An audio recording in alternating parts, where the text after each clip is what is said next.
to build resilient health systems in the different countries that we represent. And then, of course, highlight the lessons from the best sustainable practices from different parts of Africa. And without further ado, allow me to welcome Vivienne to take us on the next bit of the webinar, where she'll give us the opening remarks, and then we will continue with the next session of the webinar. Vivienne, karibu sana.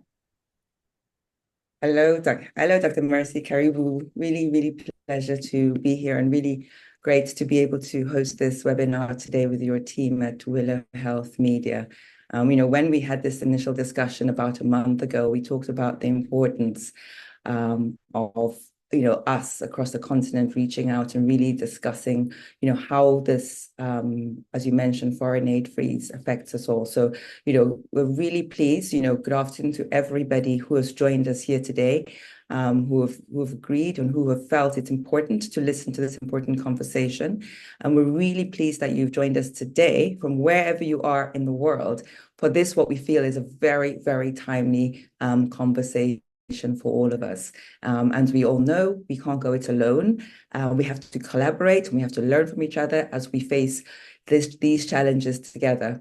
As Dr. Mercy mentioned, this is in collaboration with Willow Health Media and Nigeria Health Watch. We're a health communications and advocacy organization based in Abuja, Nigeria. For all you who don't know, we do our work across the broad spectrum of health issues in Nigeria, but especially health financing being a critical fulcrum in every single thing that we do.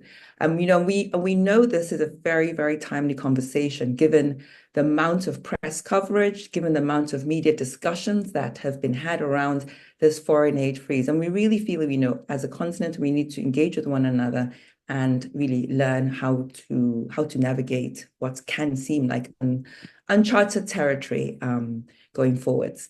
But let me ask a question. I think for many of you, this conversation is not new.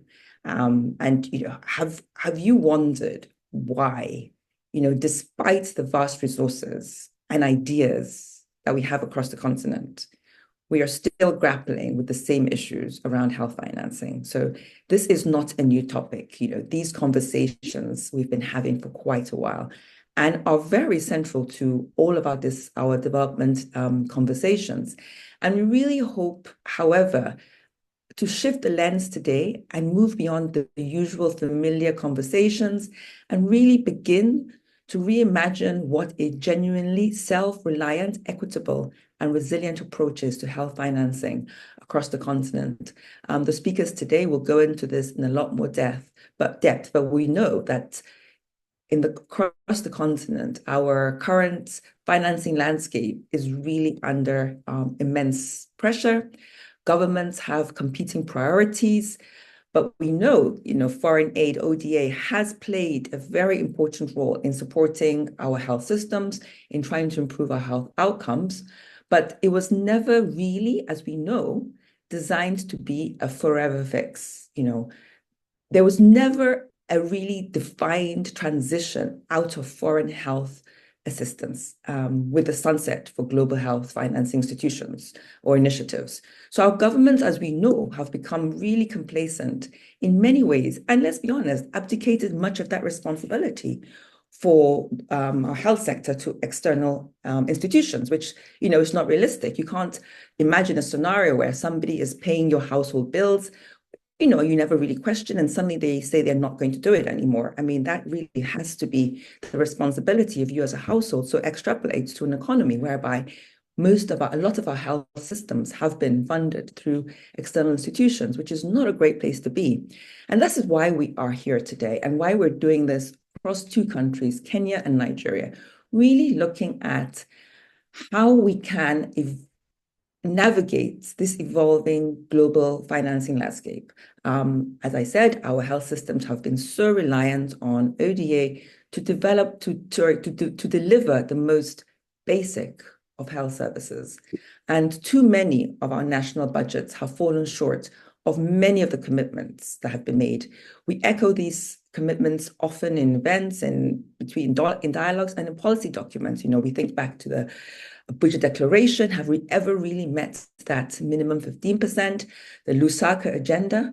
Too often, these external shocks, as we saw with the pandemic, with COVID-19, political shifts, increasingly climate emergencies, how these expose our very, very fragile and unsustainable health financing structures. And, the freeze from the US has more than ever brought this to stark reality. And we focus a lot on the US, given the amount of funding we have received as a continent, as countries. But let's also remember that it's not just the US, that we are very dependent on other European countries. The UK recently pulled back the percentage of ODA from 0.5 to 0.3%, initially from the 0.7% that was collectively agreed across EU countries, but none have ever really met that 0.7% quota. So this has really brought this issue into stark reality, and we've seen programs disrupted, livelihoods, the collateral damage that's going to be left by many of these gaps needs to be filled by our governments. But more than ever, it's reignited and more than anything unveiled that very uncomfortable question, which is, how do we build health systems that are not at the mercy of the decisions of people far away? Our decision makers have not been as vocal in communicating with the public on this issue so far. We've seen a lot more discussion and discourse come from the global north, but us in the global majority need to raise our voices and really shape how we as a continent go forwards. And we mustn't, of course, dismiss the importance of ODA. As we know, it's much more nuanced than just funding to our health sector. It's certainly not charity and was never really altruistic, but we are where we are now. We're here, and we need to interrogate many of these power dynamics as they shape the way we look at the structure of health funding in the continent. So, crucially, we cannot have this conversation in isolation, which is why we reached out to our partners at Willow Health Media in Kenya. And as we build up this webinar, we've conducted, as Dr. Mercy mentioned in the run-through, some social listening. And the reason we really have done this is we want to get a better understanding of how people across the continent, especially young people, are responding to the current moment. What we found, I think, will be quite insightful, and Solomon will run us through that presentation shortly. And we felt it's important from the onset to listen to voices and perceptions of Africans as we navigate these changing times.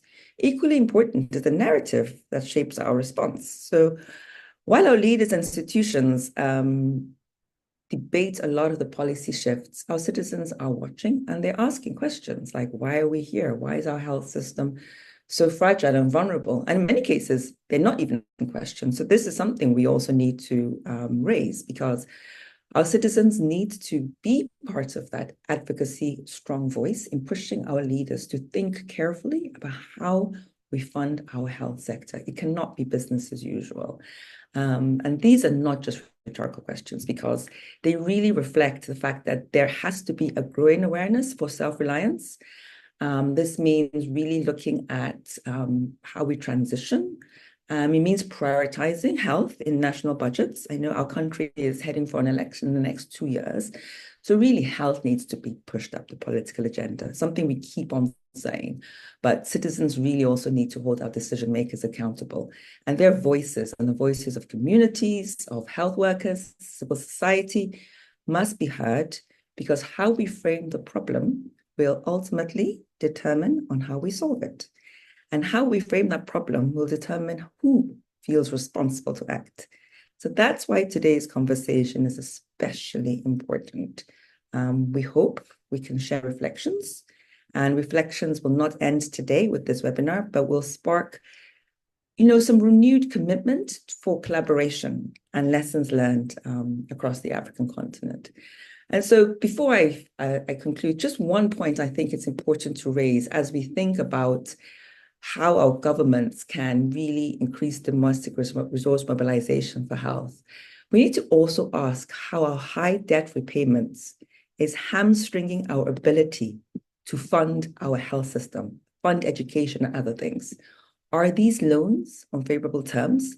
And also, let's not forget, does the perception of our continent influence some of the interest rates that we pay?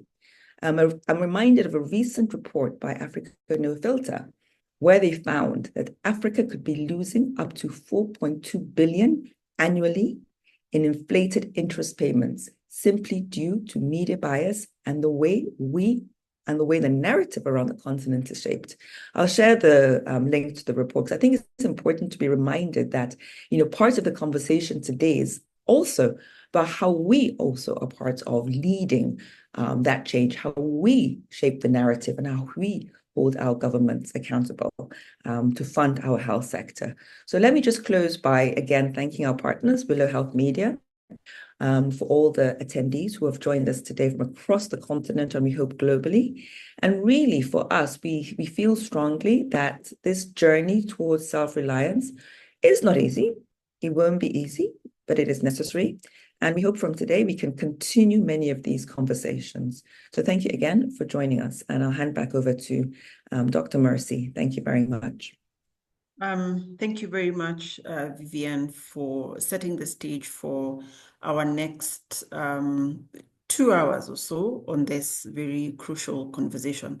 I wouldn't even add anything else to what you have said. And it's just for us to keep thinking, and as we said, this is bringing together all our minds from across the globe, from across the continent, to be able to share some of the things that we know, and hopefully, different spaces, we can go with something that will influence what we do next from here. So before we go to the social listening, I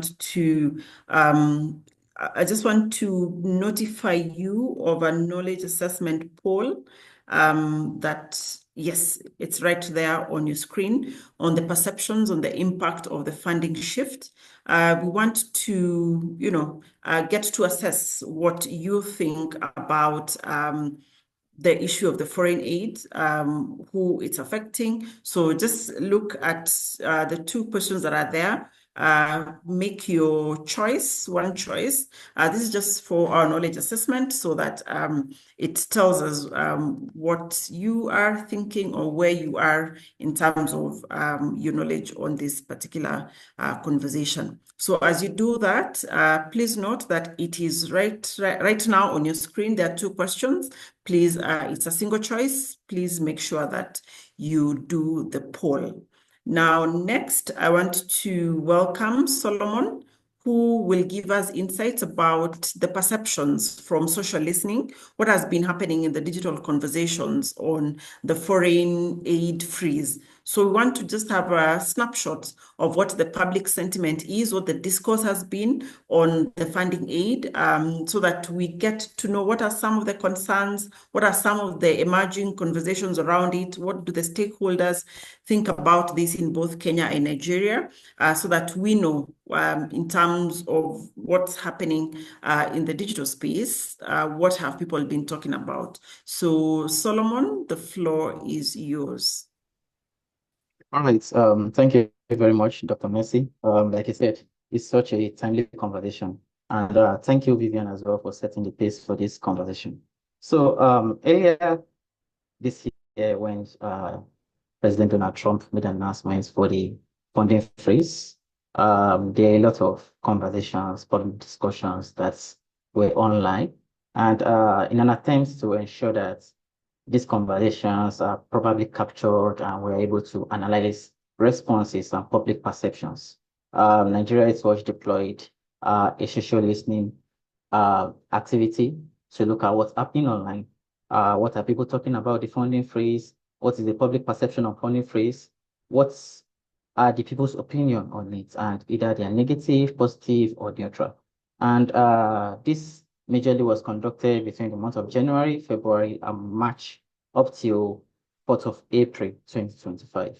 And majorly, the objective is to look at public perceptions to the US aid suspension, identify if there are emerging themes that shapes the conversation around USAID funding, and also look at the concerns to healthcare access and delivery, and also finally to look at who are the key influencers, what are the narratives that is in the digital discourse, and what are the responses.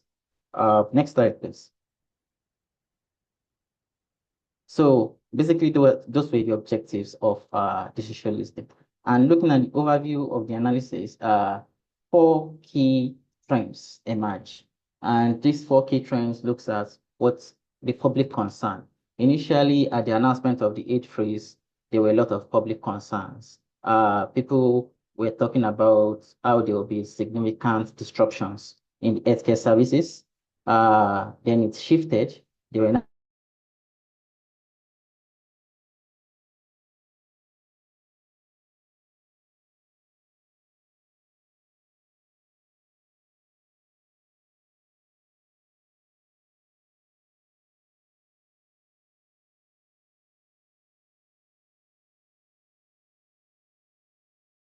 African nations, looking at the kind of aid that African nations have gotten from donors and other organizations like USAID and other foreign organizations.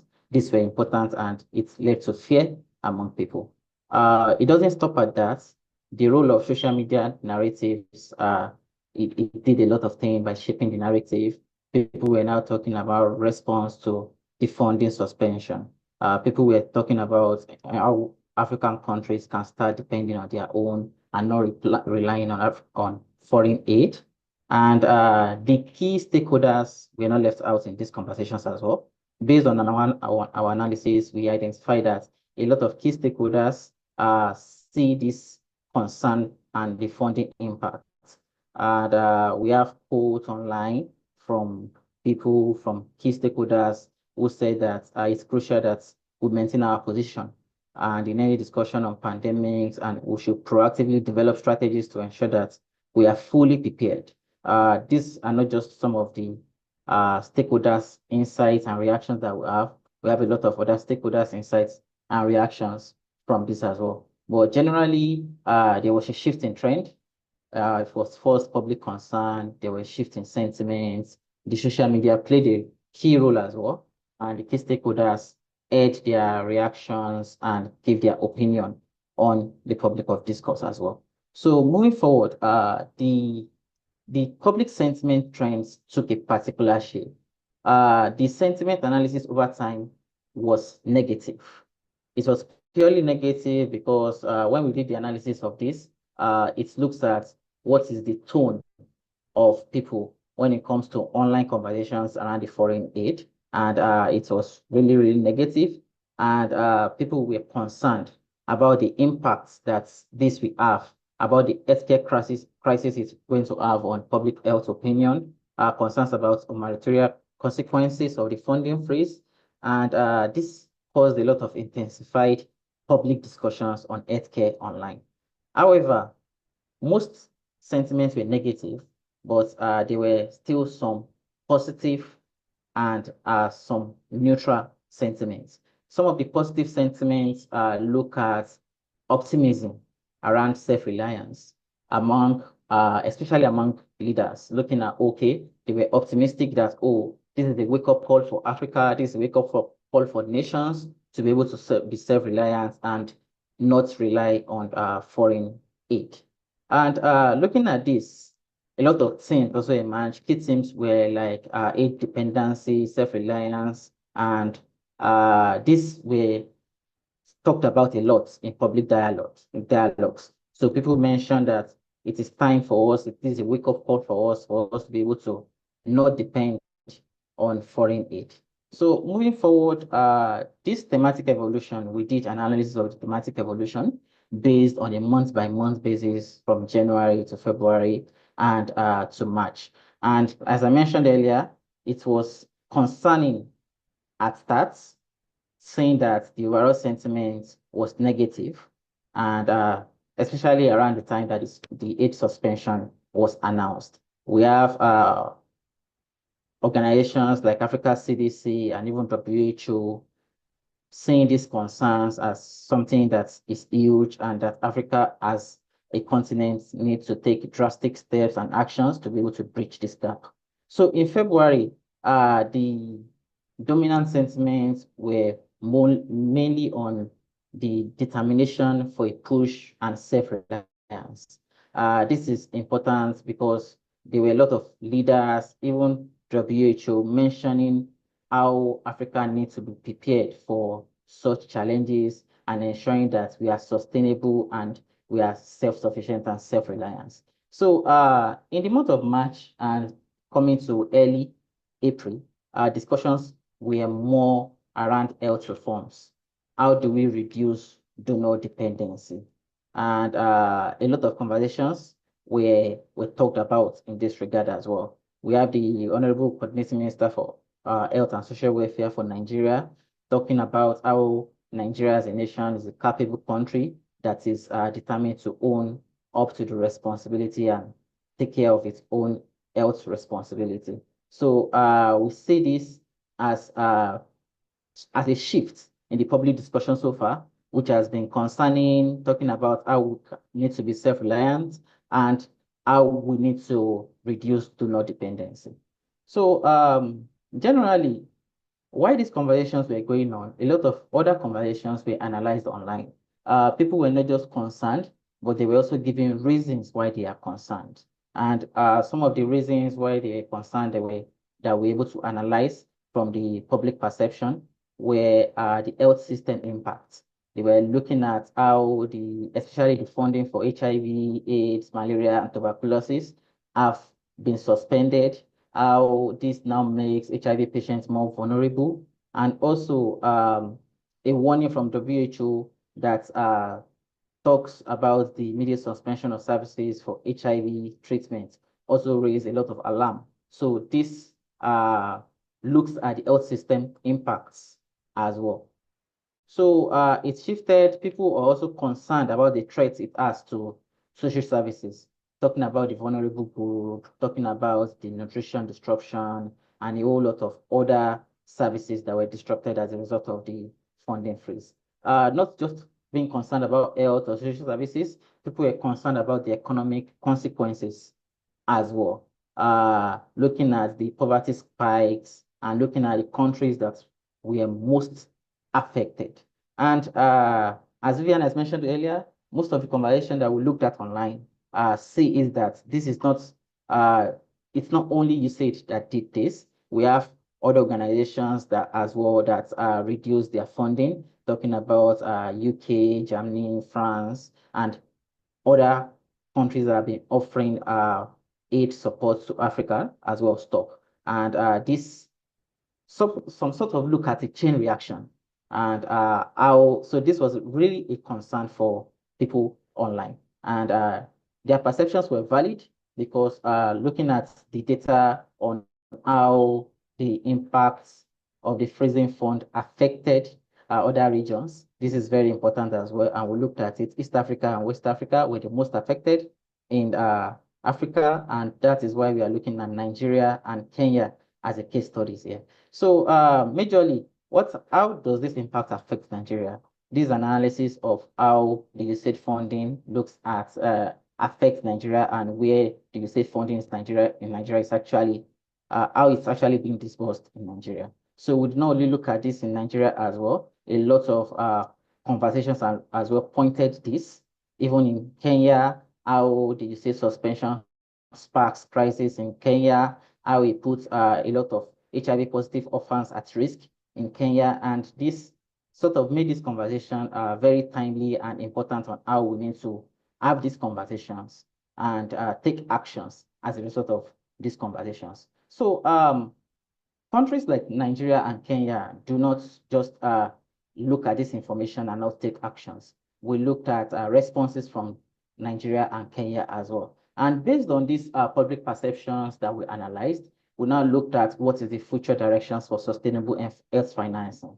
And looking at some of our recommendations from our analysis includes that we explore alternative funding models for Africa health system.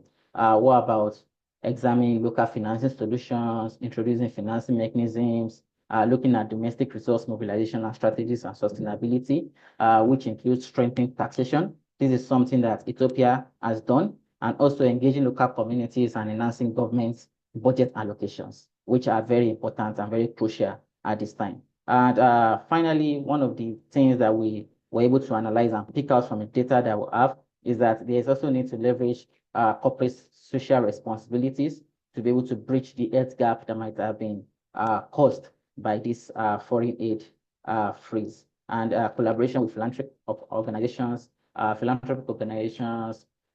tech partnerships, and even strengthening initiatives that promote private sector engagement. This is just an overview. This entire presentation is just an overview of a report that was developed through our social listening insights report of the funding aid freeze. And right on the next slide, you would see a QR code where you can actually scan, and a link that you can actually visit to download the full social listening analysis reports. At this point, I will say thank you for listening, and I will hand over to Dr. Messi. Thank you, everyone. Thank you very much, Solomon, for taking us through the social listening. And it's reminded, it's almost like going through the various stages of grief, starting with anxiety, then people are looking at the broader discussions of what the impact would look like.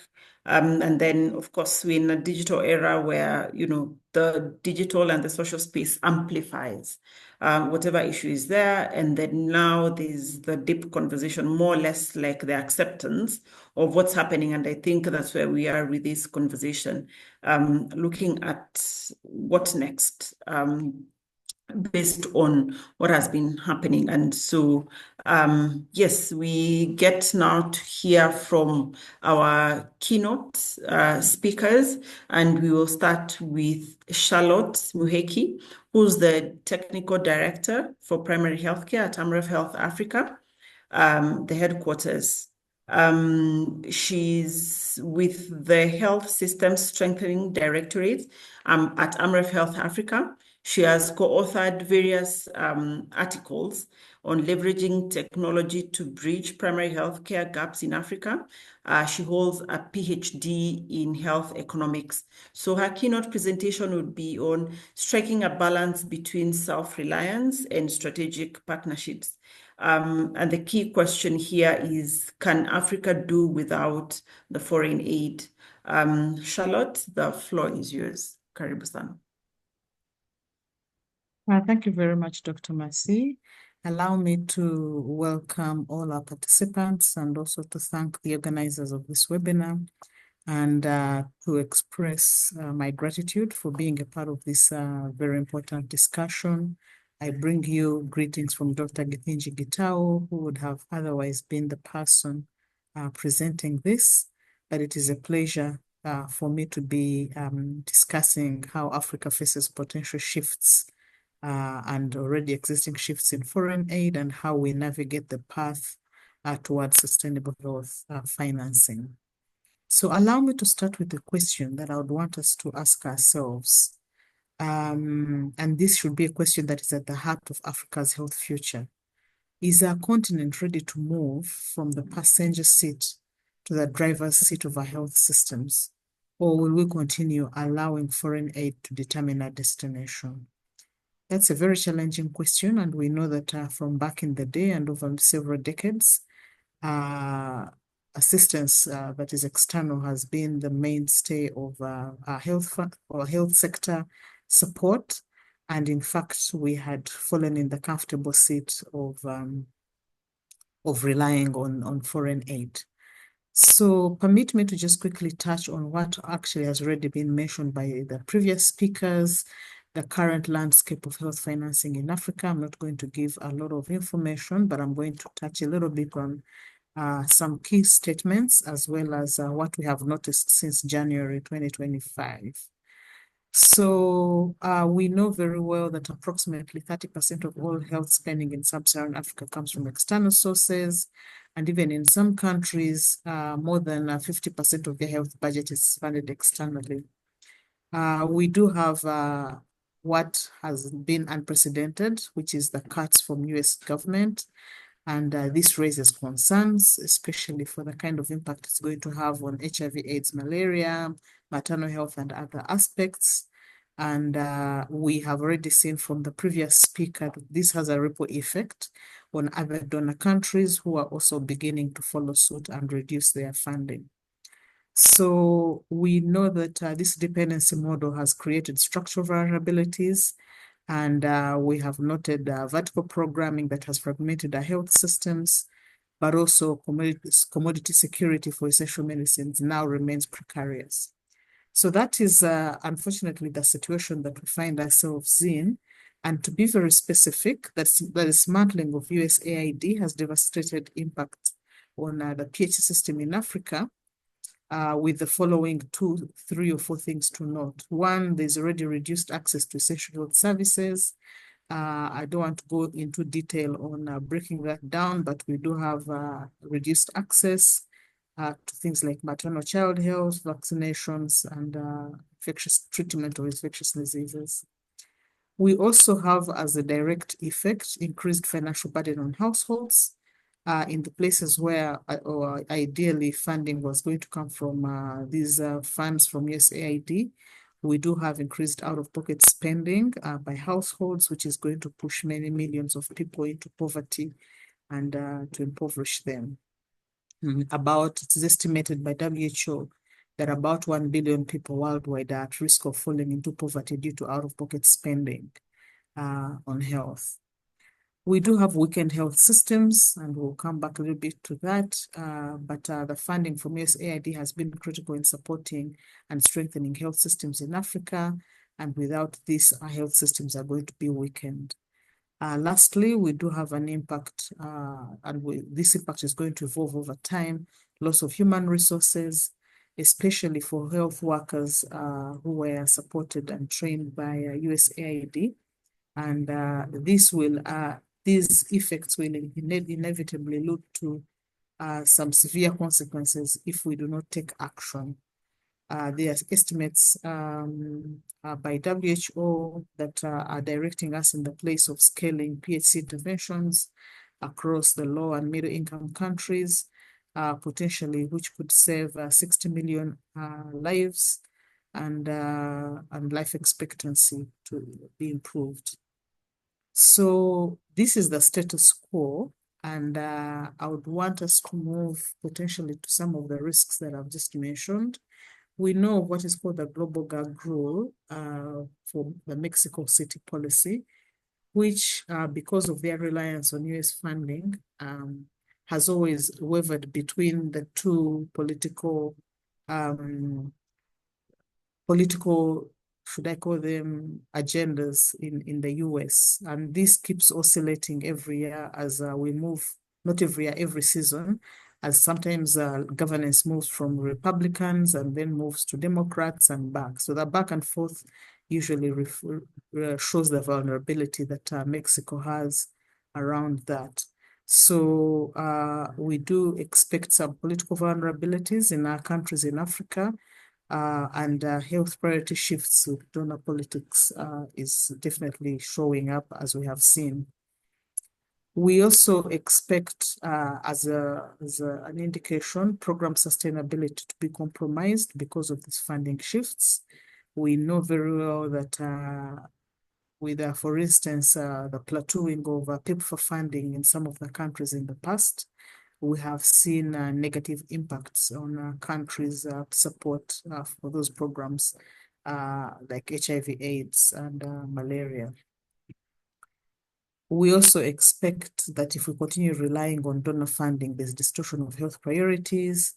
We have examples like Rwanda's strategic approach, which has demonstrated remarkable skill in maintaining ownership while working with donors. So those are some of the examples that we shall be looking at. And we know that in the early 2000s, when Rwanda was faced with donor pressure, especially disproportionately going to HIV, their Ministry of Health instead developed a comprehensive sector strategic plan that integrated HIV within the broader primary health care. And as a result of that, they were able to negotiate with donors to align funding to their national framework rather than creating a parallel system. So we do have past examples that we can look at and we can learn from and hopefully put to scale in other countries. The last area that I would want to talk about that is at risk is medicines and health technologies.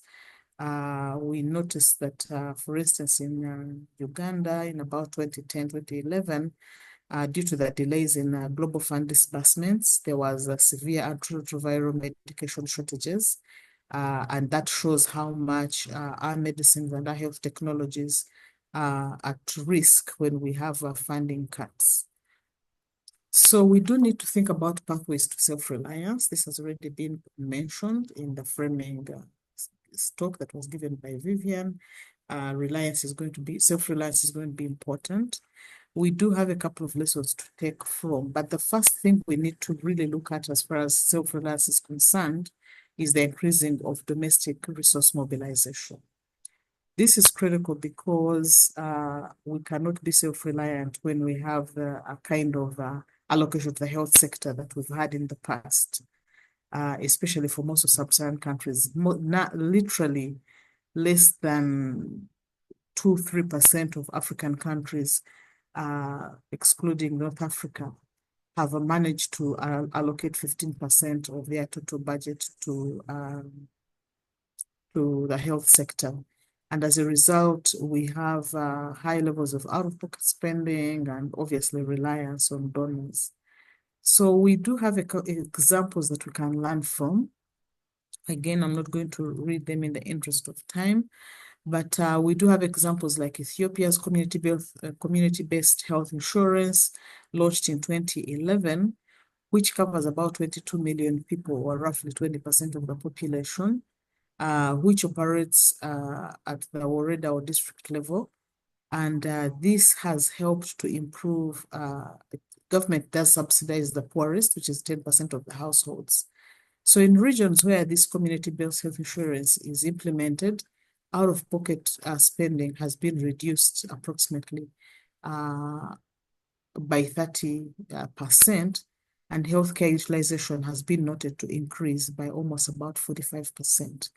So this is a good example. And another example that we really have that is good and worth mentioning is Rwanda's community health worker financing, which employs about 45,000 community health workers, providing essential services at the village level.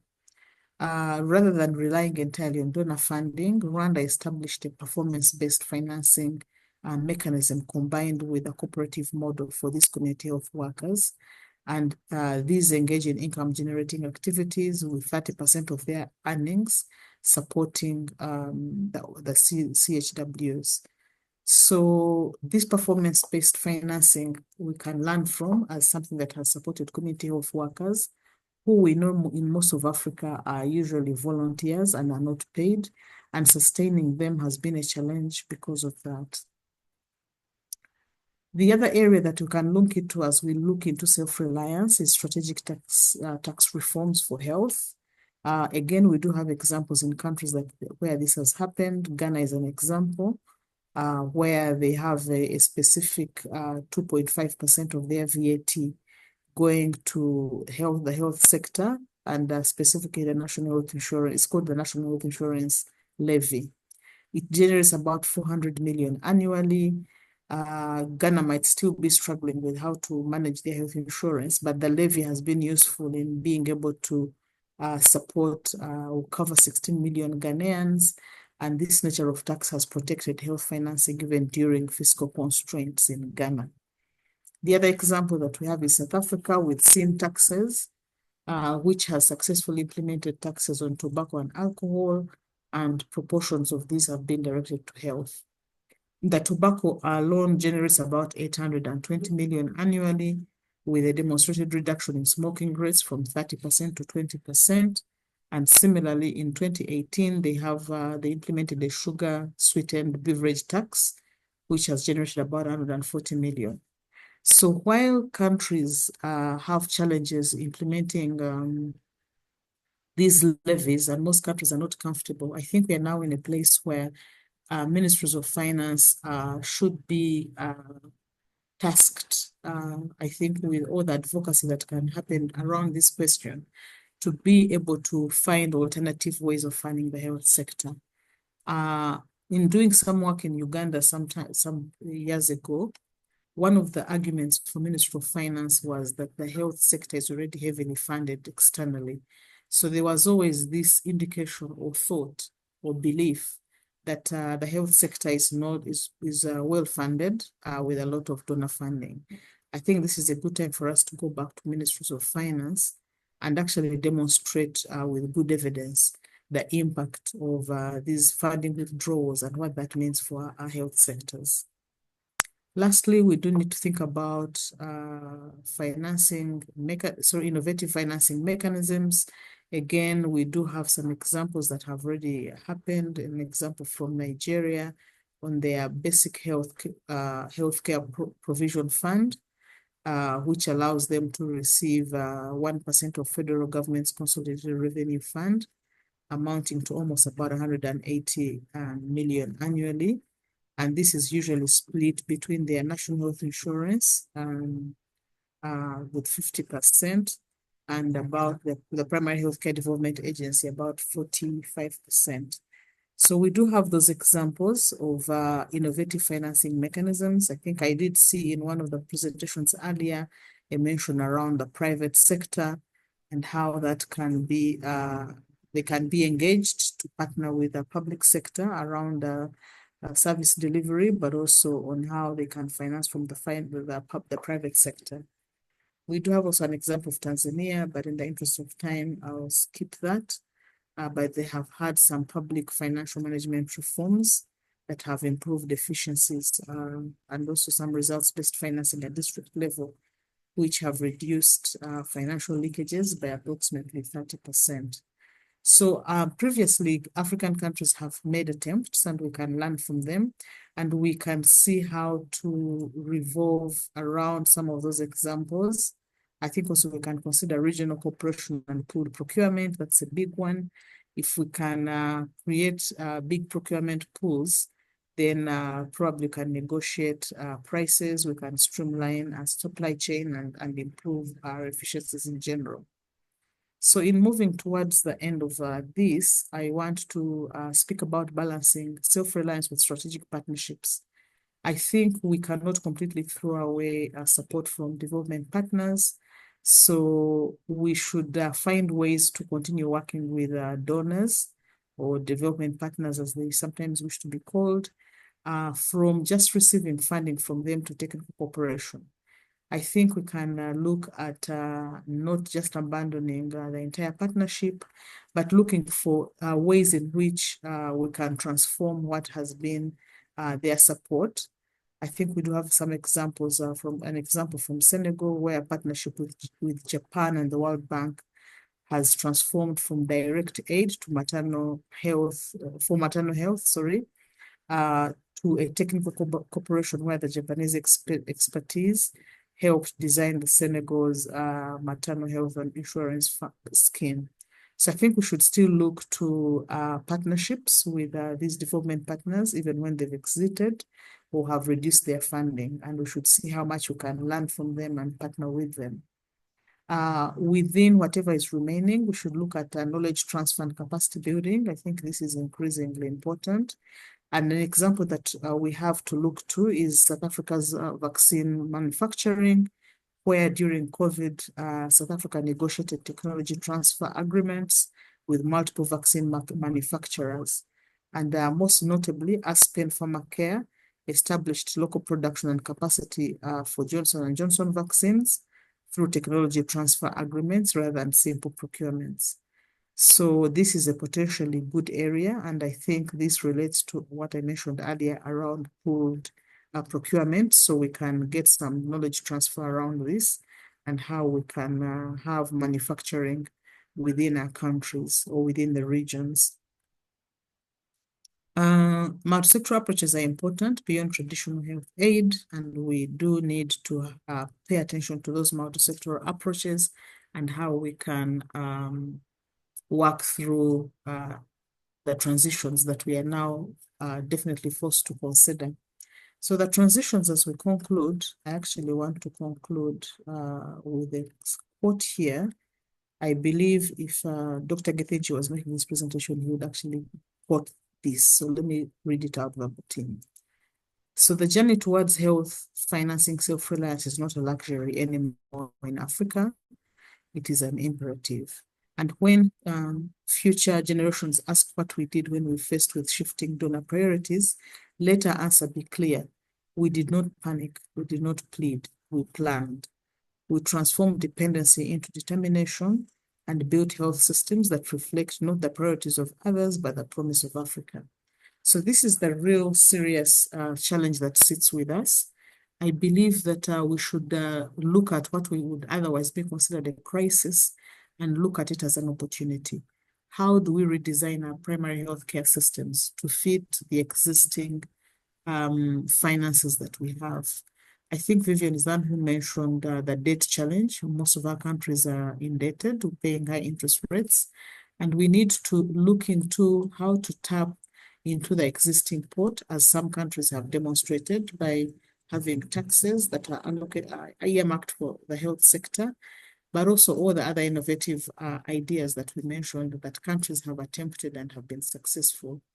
So in this moment, we pause, I don't want to call it's not a question, but we kind of pause and think, how should we be planning? How should we be reimagining? How should we be re-strategizing as countries to move away from dependency and to be determined to build those health systems that consider our priorities and are able to meet our needs as countries? I don't know whether I've gone over time, but I'll pause here and hand back to Dr. Massey. Thank you. Thank you very much, Charlotte, for giving us good examples and giving us something to think about. I'm encouraged by the fact that there are African countries who have done something that other people can pick from. You know, the examples you've given from Ethiopia, Rwanda, Ghana, South Africa, and the issues on pooled procurement, the vaccine manufacturing. I think it's encouraging to see that, you know, we are not starting from scratch. And yeah, I'm sure other participants have picked something and we'll get to have that conversation. So quickly, we'll get to our next presentation for 10 minutes on sustainable health financing through public-private integration. This will be delivered by Mrs. Njide Ndili, who's the president, the Healthcare Federation of Nigeria, and the country director for Farm Access Nigeria. Mrs. Njide, welcome, and the floor is yours for the next 10 minutes. Okay, thank you very much. I do have some slides, but I will not go through all the slides. I will flash through some of them for the benefit of Kenyan. My is Njidili, country director for Farm Access Foundation, who I believe you know very well in Kenya. I'm also the president of the Healthcare Federation of Nigeria. Again, for those who are not aware of what the federation does, because I believe there's a Kenya Healthcare Federation. It is the advocacy body for private sector voices to speak with one voice, to advocate for the integration of private sector in the health system strengthening and delivery in Nigeria. So I just recently took over as the president. So if I don't know if my slides are going to project, otherwise I just speak. So the next slide, please, is just, you know, putting things in context. At the end of the day, what are we trying to achieve? It's UHC, universal health coverage, with focuses on equity, quality of healthcare services, and financial protection for citizens. Next slide. I also wanted to show Nigeria's journey because at the end of the UHC goal, specific milestones that aid in you know, paving the pathway for sustainability and for achieving this journey. So you can see where we started, the bill passed, you know, formal flagging off of public sector enrollment. But most critically, what I want to focus on is the Basic Healthcare Provision Fund, which the last speaker talked about. When the National Health Act was passed, there was the focus on how you provide coverage for indigents, and hence the Basic Healthcare Provision Fund, which allows for a percentage of the consolidated revenue put in a fund, but the fund also receives donor funding and also other philanthropic funding into this one pool to cater for those who cannot afford to pay for themselves. So from the get-go, I think this was more than 10 years ago, there have been policies and pillars put in place towards us trying to localize and provide for our own future, albeit baby steps. Next slide basically shows that unfortunately, even with all the steps that have been put in place over the last decade or more, out of pocket is still extremely high. You can see Nigeria is still at 76%. I'm not sure what level Kenya is at, but this is extremely a high percentage for a country of our size, showing that quite a number of people are not covered by any kind of insurance. Next slide. Again, the previous speaker talked about the Abuja Declaration, as it were, 15%. Nigeria is still below, or hovering around 6%, which is extremely low. So again, these are some of the things we need to start thinking about and advocating that government increases its budgetary allocation to health.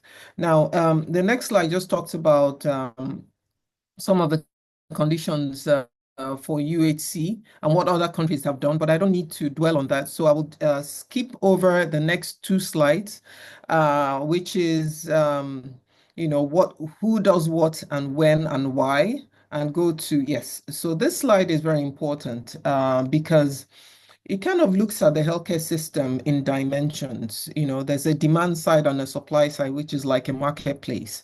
Then, you have the governance structure and you have the individual. And in the middle, it's kind of the enablers that help the system function.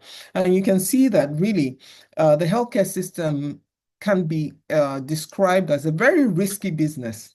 And why is that? Because there's really no trust in the system. If you go to countries like Switzerland or Germany, if you go to the train station, you know that at 12, if the train is scheduled to arrive at 12, it arrives at 12.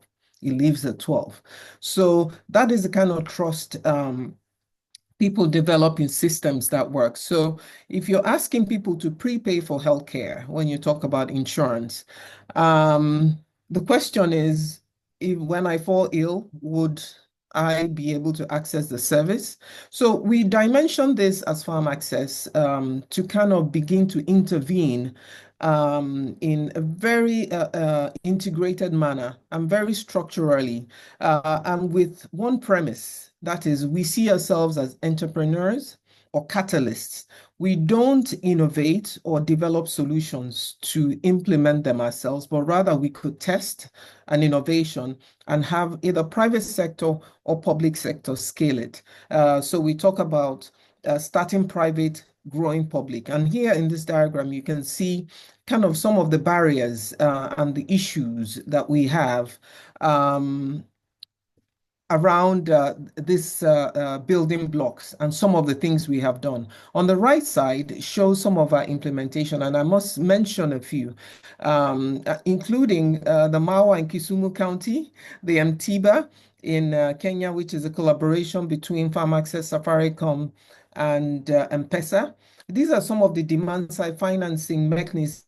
The reason I'm mentioning this is that when you talk about innovative financing and bringing in private sector, you have to think about ways that you can actually integrate private sector efficiency, private sector innovation and technology to make things better. So if you talk about fragmented payments, on the demand side, then you can think about ways or innovations that you can use to improve that trust, aggregate funding.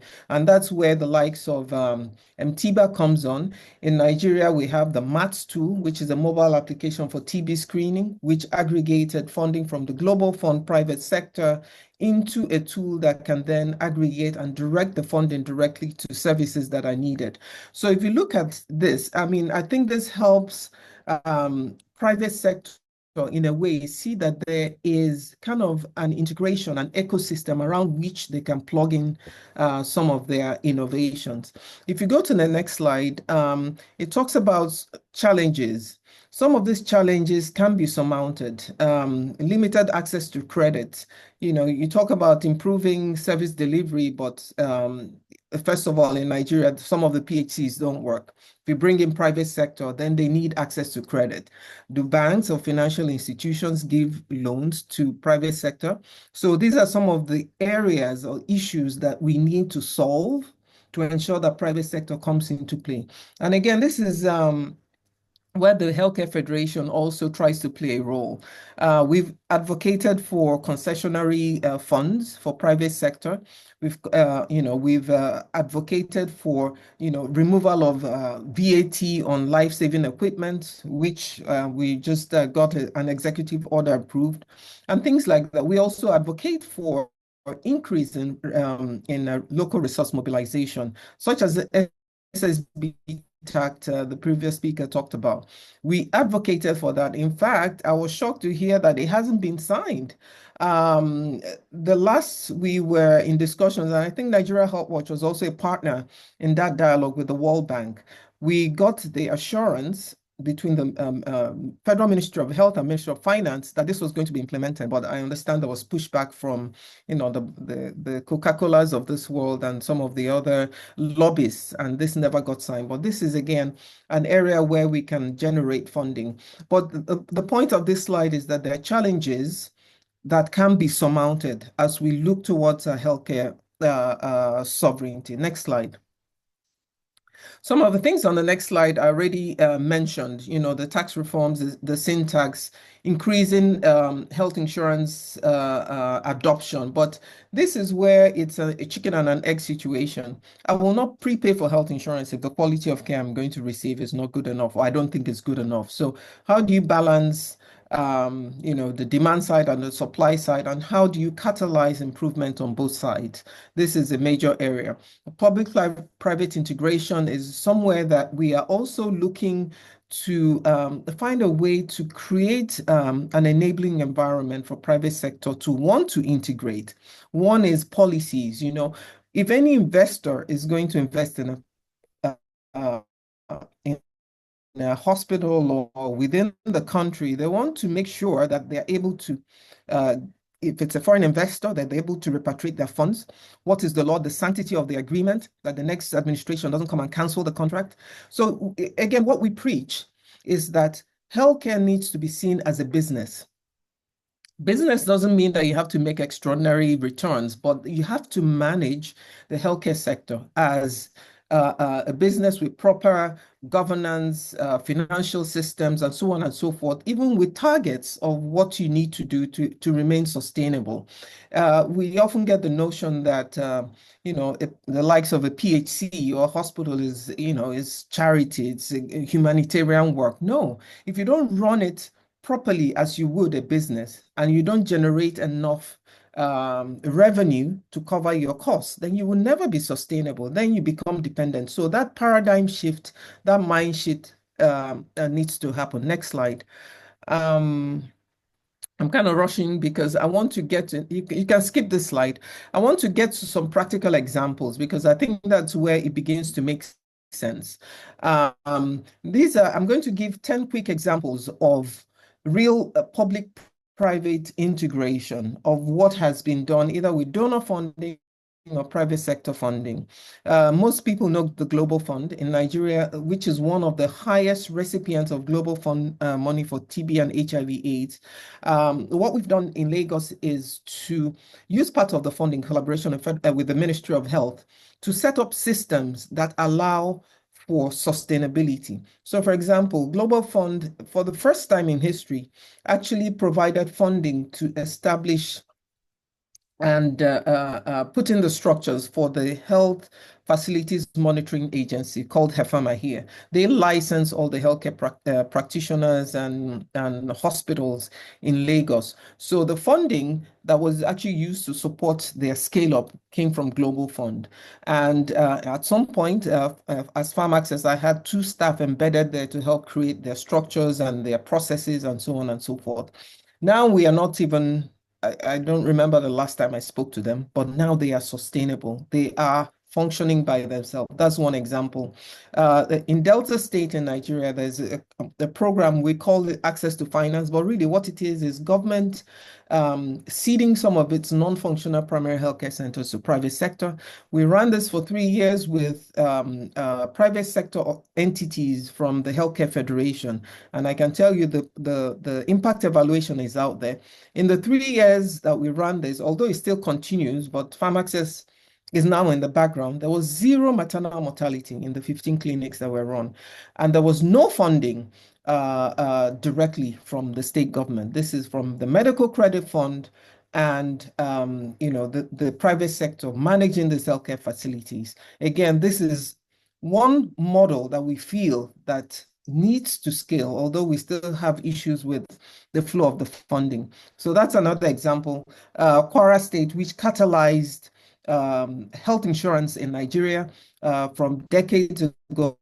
It was funding from the Dutch government just to show that even poor people recognize good quality when they visit a facility. There are drugs, there are people, there's equipment, and they receive good quality care, such that we demonstrated that and then handed it over to the government. I can say that as of today, we have actually ceded all activities in Kwara State to the government. Again, this is a way of catalyzing or showing innovation. I can go on and on. The Growing, this is the largest orthopedic hospital in Nigeria. It's called the Bobi Hospital. It's a government-owned tertiary institution. It didn't have a CT or MRI scan. We put that in through the Medical Credit Fund.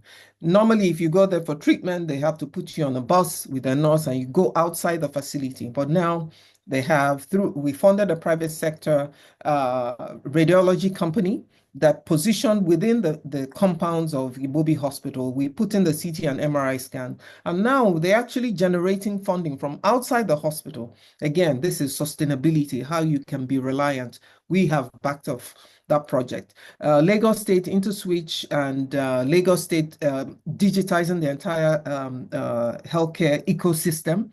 This is a project that's being funded by private sector. Lagos State is paying Farm Access actually to support and integrate quality within their healthcare system. Again, another example of sustainability. So the whole idea should be, how do I catalyze the government, or teach them or empower them to be able to own it and run it themselves without donor funding or without even development aid. Next slide.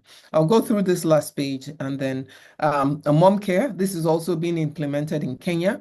Funding from MSD for mothers. Really, how do you use digital technology to monitor a patient's journey? In Nigeria, what we're trying to do is to use this technology to actually convince the women to pay for health insurance. So it's integrated into the Lagos State Health Insurance Scheme. And that's how we're designing it. Integrate E, same thing. In Nigeria, we call it pharmacy first. Anytime you fall ill, you go straight to the pharmacy, and that's where you go. So how do you ensure you empower the PPMVs, the patent medicine vendors, and the community pharmacists to be able to deliver service, first of all, to tier them so that you know who can provide what care, and how do you ensure that there's appropriate triaging within that hub and spoke model. The MATS tool for TB screening, that's also another interesting one.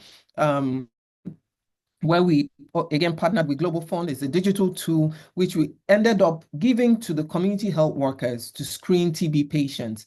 This now has increased TB case screening. In the last 3 years, I think over 3 million people have been screened, increasing the TB case finding in Nigeria. And again, we are no longer in this project. It has been transitioned to the government. Same thing, Safe Care. We're working with the National Health Insurance Authority, empowering them and building tools for them so that ultimately they can retain the system, own it, and be able to use them themselves. So what we do is to build their capacity so that they're able to own and implement this. I could go on and on. I'm just highlighting this to show that really we don't have to be donor dependent. Yes, the funds can catalyze a project or an idea or an innovation, but the whole purpose really should be for us now as a government and as a people to find a way to absorb some of this knowledge transfer and then own it and run it. That's the only way we can achieve health sovereignty within our country. Next slide. This is just some of the things I talked about before. Most important, I also have to mention is leveraging digital. I think that some of the misconceptions and the lack of appropriate administration has been lack of information, lack of data.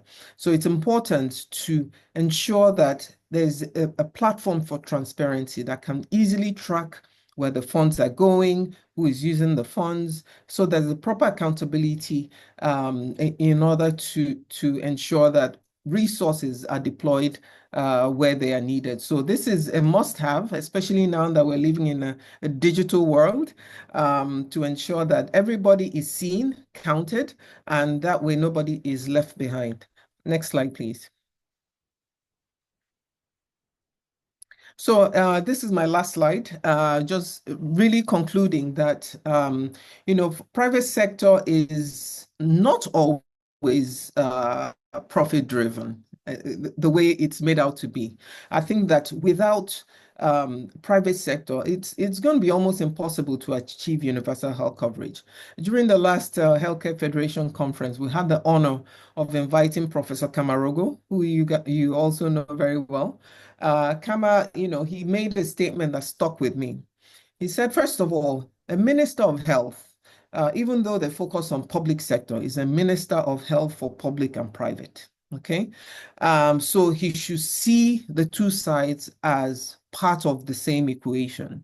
That's the first thing. The second thing is that public sector will not achieve UHC or its purpose just by itself. Private sector is needed to support public sector. Even private sector cannot achieve UHC by itself. So both of them have specific competencies and need to work together. In the past, we would say public-private partnership.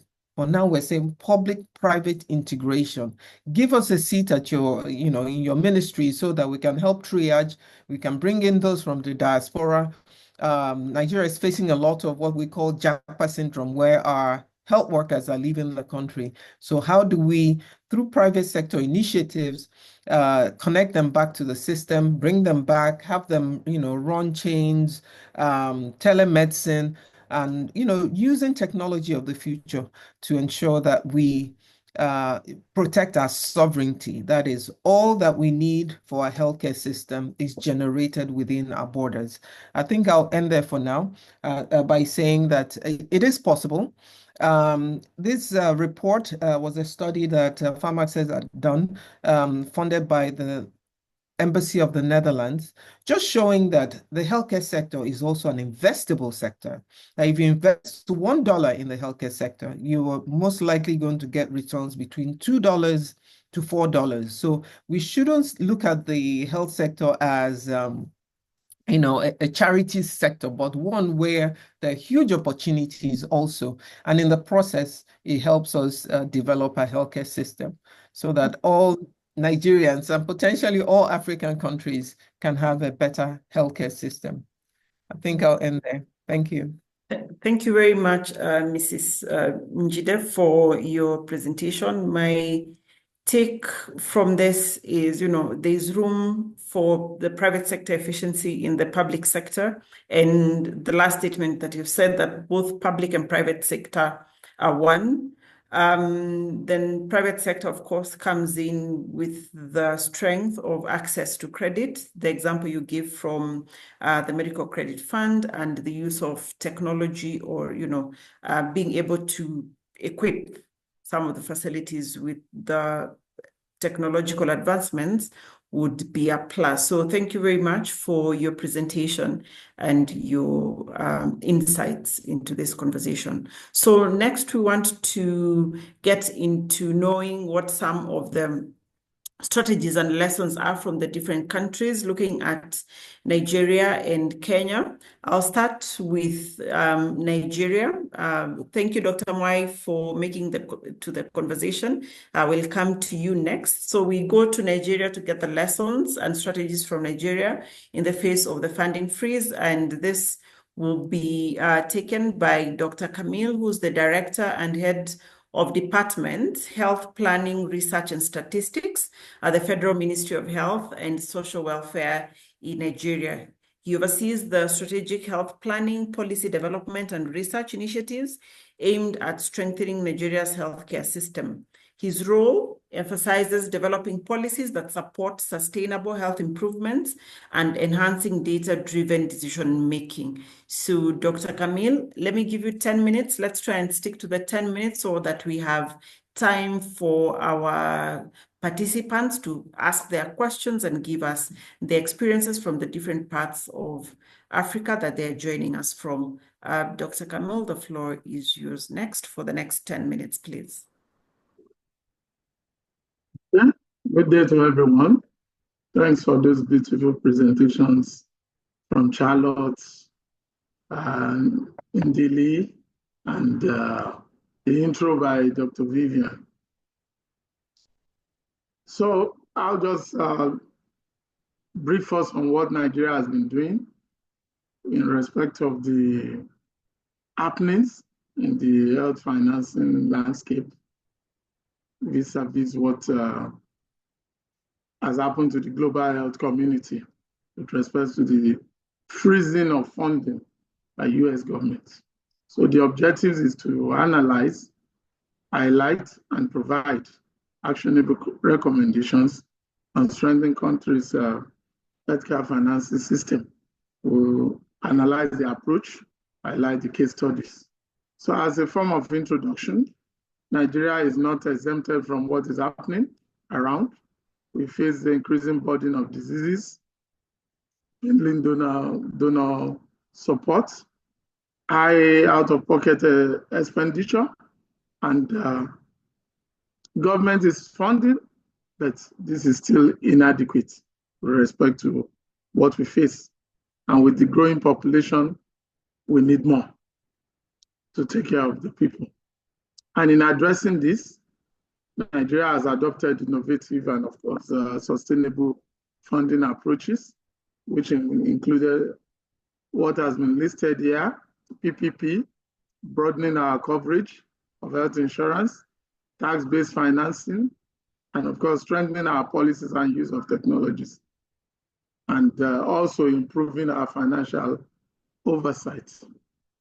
The Nigerian health system, as also established by the Nigerian National Health Act 2014. In this space of our discussion, key institutional managers of our system include the ministry itself, the National Primary Healthcare Development Agency, Center for Disease Control, our Agency for Food and Drug Administration, the Health Insurance Authority, and the National Agency for the Control of AIDS.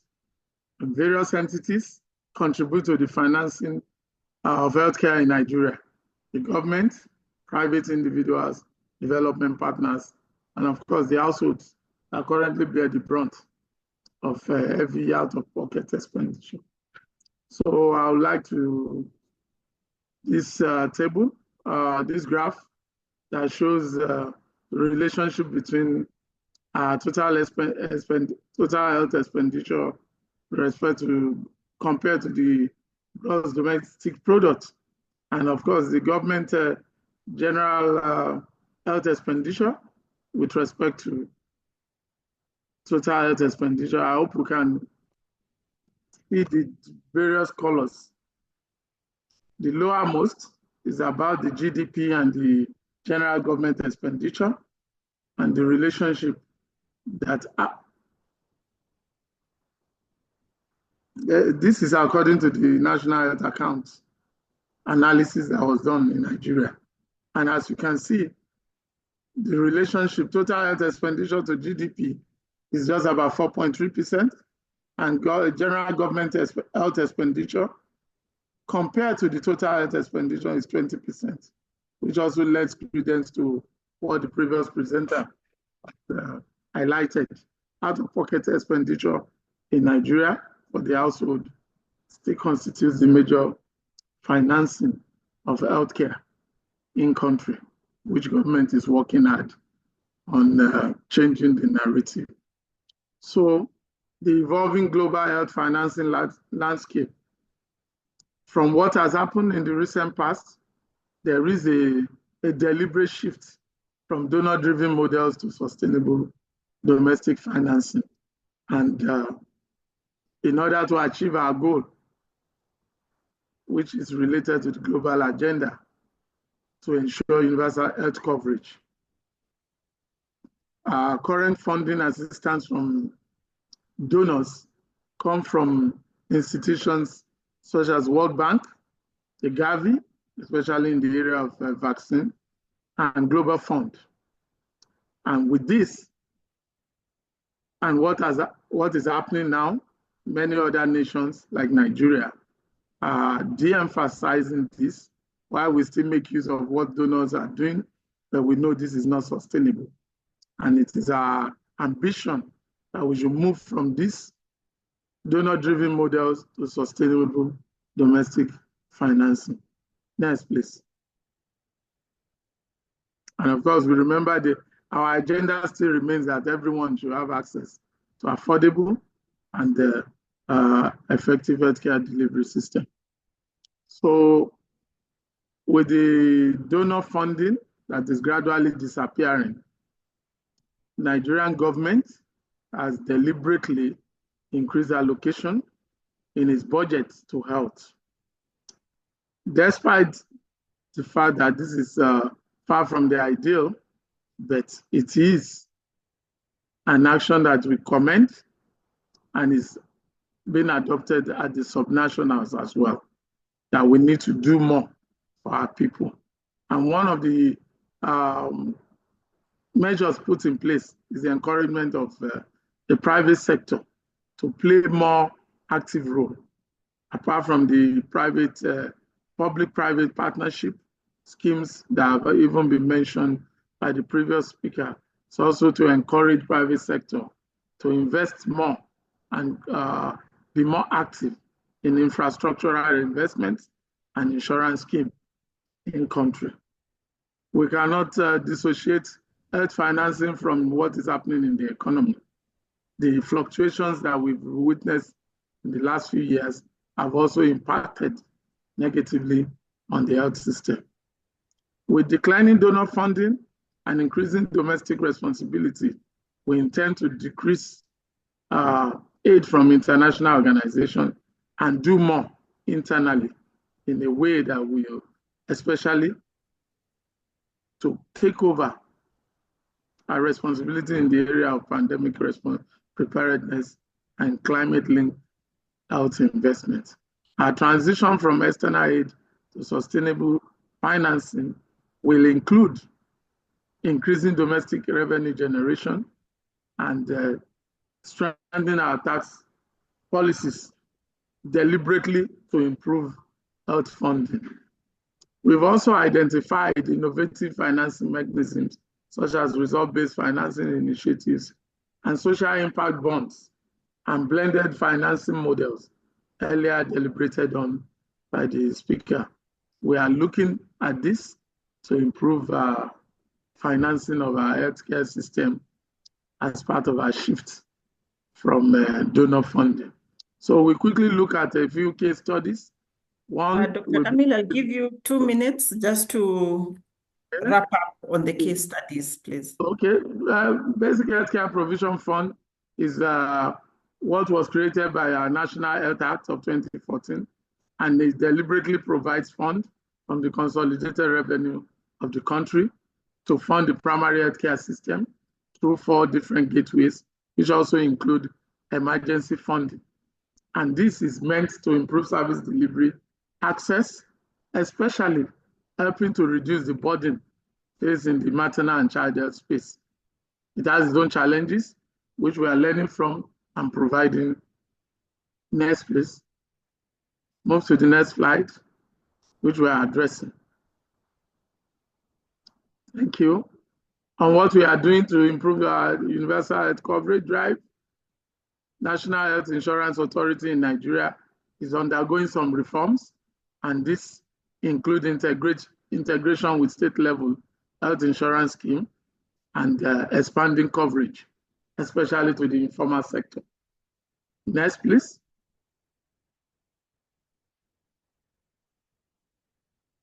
That was the last. Thank you.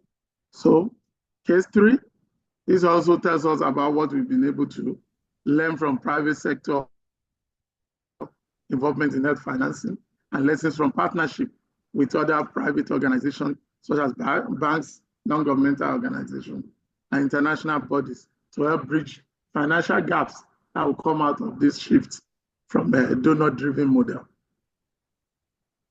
I think that's next, please. Thank you. And that should be my last slide on strengthening domestic resource financing. It's been mentioned, and we'll reiterate it, sin taxes on alcohol and tobacco. We are moving on. Madam Indili said there has not been signed. Active work is going on that, and it's going to be signed soon for us to benefit from this. Challenges, government funding and policy shifts. I can assure you we are working on that to ensure that we have stable policies in this direction and also to crash out-of-pocket expenditure. Our recommendation would be that PPP, public-private partnership, is still a way to go in Nigeria and Africa, and we should enhance community-based health insurance scheme to help the grassroots adoption of insurance scheme, and also economic improvement will lead to improvement in healthcare service delivery. Thank you. Thank you very much, Dr. Camille, for your presentation and the examples from the case examples from Nigeria. And what I'm picking from your presentation, and to reiterate what the other presenters have said, it's on, domestic resource mobilization, working with the private sector. Madam Ndili talked about, public-private integration, not partnership, and then the issue of the national health insurance. And so we go to our last speaker, and then we go to our participants. That is Dr. Daniel Mwai from Kenya. Dr. Mwai, I'll give you 10 minutes to give us the strategies and the lessons from Kenya. Dr. Mwai is the presidential advisor on health in Kenya. He's a research fellow. He has secured grants from organizations like the Wellcome Trust, the Gates Foundation. He has a PhD in health economics. Dr. Mwai does a lot of things, but what I know him best for is the current policy shift in Kenya towards universal health coverage, where we have the Social Health Authority, where it's been an integral part of it. And Mwai, as you do your presentation, Ndili was talking about the out-of-pocket expenditure in Nigeria. So what is it in Kenya? What is the insurance penetration in Kenya? What lessons do you have for us and strategies from Kenya? Mwai, I give you the next 10 minutes before we go to our participants.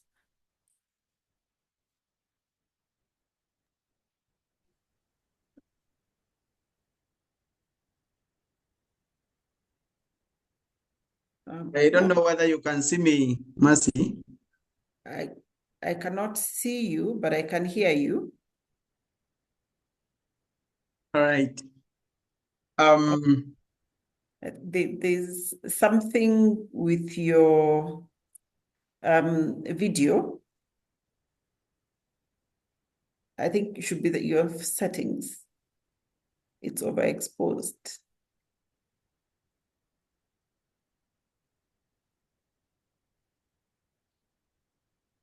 Okay, try again, Mwai. Okay. I have no idea what could be.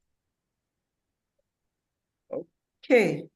I think in the interest of time, you could just turn the video off and just do your give us your speech. Thank you very much, Dr. Mercy, and good evening. I hope for the majority of the attendees, and good morning, probably for those who could be waking up. As Dr. Mercy have highlighted, I think I am largely a health economist who have been working on the sustainable financing for health for quite some time, having worked in the past within the USAID, the WHO as the focal person for regional on resource tracking and those kind of things. And then I acted as a healthcare financing for the 5 countries within the South African region. That was Lesotho, Eswatini, Botswana, Angola, and Lesotho. There were 5. Now, I want to come to Kenya and begin by highlighting that we have had quite a path in terms of financing of UHC, speaking from the establishment of our national health insurance framework, which began as a hospital insurance fund within immediately after independence in 1965. And transitioned to change from hospital insurance to health insurance. And later is what we have done within the current reforms to actually make it a social health insurance. The key challenge that we have had as a country are largely related to the high out-of-pocket spending that have persisted to and stagnated actually within the range of around 25-26% over the years. While this may sound low for some countries, ideally we highlight that the amount in terms of resources have been huge, and largely catastrophic spending have been a major challenge within our health ecosystem. The second, the biggest problem have been that our architecture for healthcare financing had really been regressive in nature. And this is based on the fact that the contributions were banded and they were flat values. And when you recalculate the proportion of the flat values to the total income of the household, then we realized that the amount was going as high as 5% on lower populations, and it was going to as low as 0.017 for populations that had high incomes. So that is a problem of banding. And I remember 14 years, in 2014, when we had a meeting in Geneva, and I saw a presentation of Kenyan healthcare system financing being regressive, disadvantaging the poor for being poor. And the trigger was, how can we change the system to make sure that everybody contributes based on their ability to pay? The other key issue that we have grappled with have been that fact that the payment of healthcare services was largely geared towards high-level curative, and because the social health, the social health framework had not recognized ability to pay for services that are largely provided in lower level facilities. These are level 2 and 3, making the people to ideally move to higher level facilities, not because that is where they need services from, but ideally for the purpose of the for the entity to actually pay for them for such. Now, within this, then, we have come across a key main reform issue, and we began by asking ourselves, why do we have challenges in implementing universal health coverage? The first issue became largely the issue relating to availability of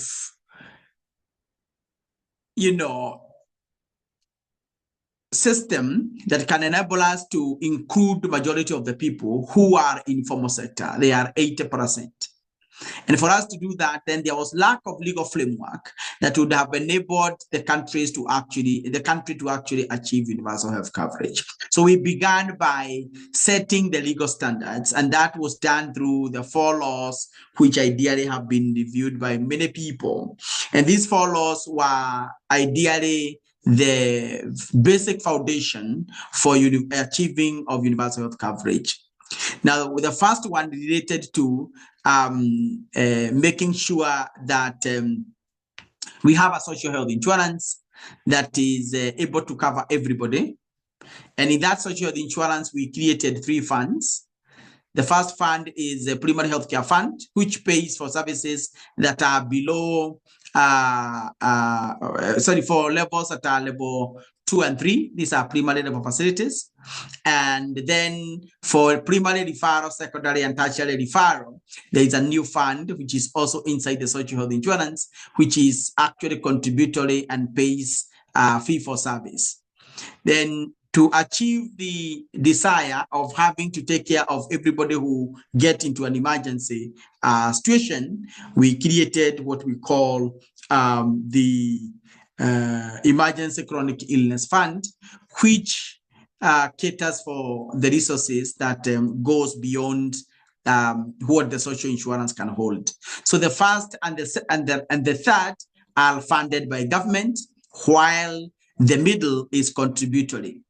Now, the structure of our African countries, and I think this is the first point that I want to highlight, is that our economies are fragile in terms of their fiscal space and their inability to mobilize enough resources to pay for health and any other social services that are actually supposed to be paid for are realities that we cannot, ignore. So the Kenyan system, then, we opted for a mixed model. The mixed model has both government and, direct contribution. And this direct contribution is from both employed and non-employed. And each person is expected to pay 2.75 of their income. The primary healthcare fund, on the other hand, is funded by the government through Exchequer. And this is the fund where the government is expected to raise resources to pay capitation for lower level facilities, making sure that we have a mixture of both government funded or Exchequer funded and contributory. Now, this kind of cushion the system to make sure that there is no time when the system is largely affected because it has complementary funding, which is government, which relies on Exchequer, which sometimes can have huge challenges in terms of ability to mobilize enough resources to pay for health.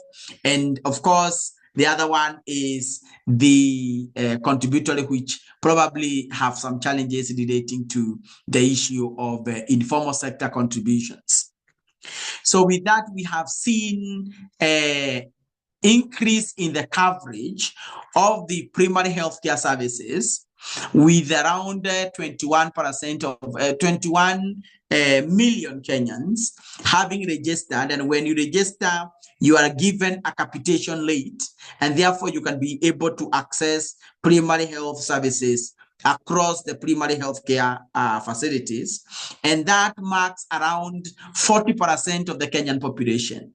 So if we were to measure universality of provision of primary healthcare service, as of today, through publicly financed primary healthcare fund, under the social health insurance, which is called SHA in this country, then the penetration rate or the coverage rate is at 40% as of today. Moyen, give you 2 more minutes, please. Sorry for the interruption. 2 more minutes.